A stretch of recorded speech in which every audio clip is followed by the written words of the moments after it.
tichafema paupenyu, zveupenyu hapana anoziva. Ngatifare hama yangu, ngatifare tichafema paupenyu, zvembera hapana anoziva. Ngatifare sawira, ngatifare tichafema paupenyu, zvemberi mpero wamambo.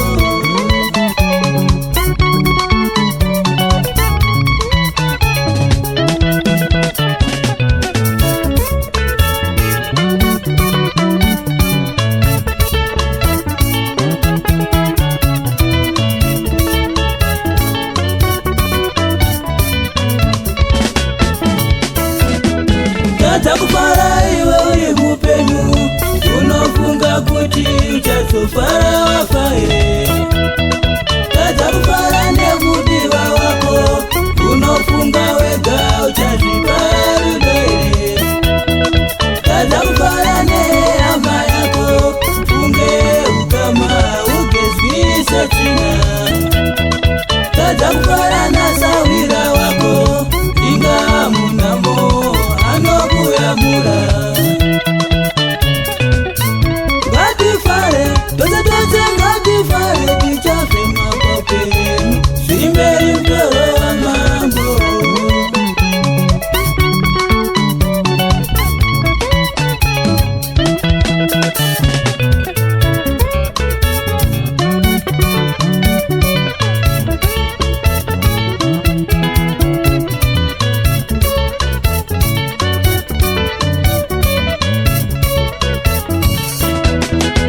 Takufara iwe uri mupenyu, unofunga kuti uchazofara wafa here. Takufara nemudiwa wako, unofunga wega uchazvipara rudo here. Takufara nehama yako, funge ukama ugezwise tsvina. Takufara nasawira wako, inga munamo anokuyamura. Ngatifare tose tose, ngatifare tichafema paupenyu, zvirimberi mpero wamambo.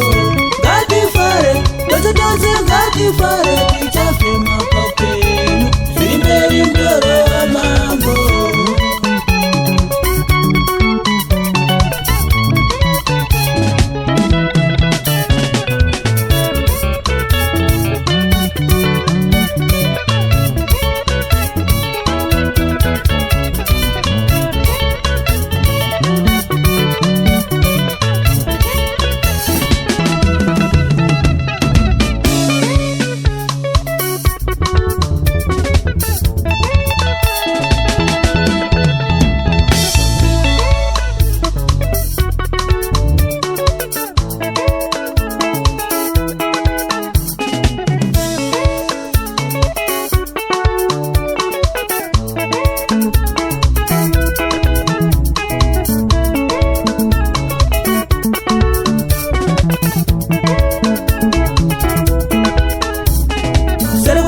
Kuna muna mato chara chimwa chitswanyainda, hama yangu ingatirive ropa rimwe. Seri kwaguwa kuna muna mato chara chimwa chitswanyainda, sawira wangu ingatirive dunhu rimwe. Seri kwaguwa kuna muna mato chara chimwa chitswanyainda, mudiwa wangu inga pachedu.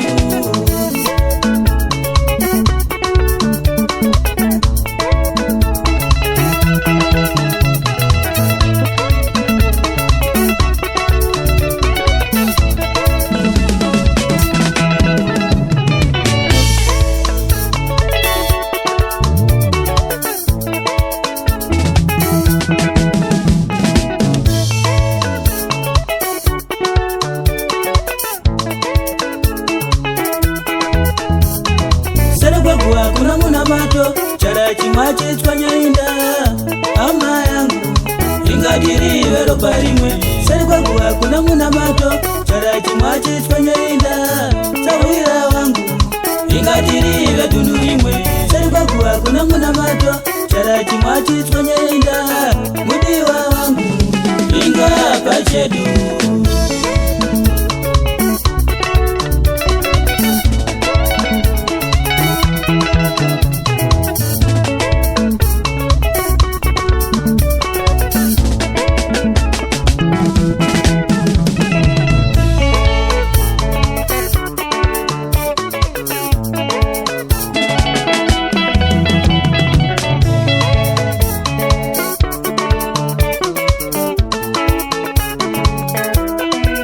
tadza kufara iwe mupenyu unofunga kuti uchazofara fare tadza kufara nemudiwa wako unofunga wega uchazvipararira here tadza kufara nehama yako funge ukama ugezwise tsvina tadza kufara nasawira wako inga munamo anokuyamura ngatifare tose tose ngatifare tichafema pakwenyu zvopenywa pana noziva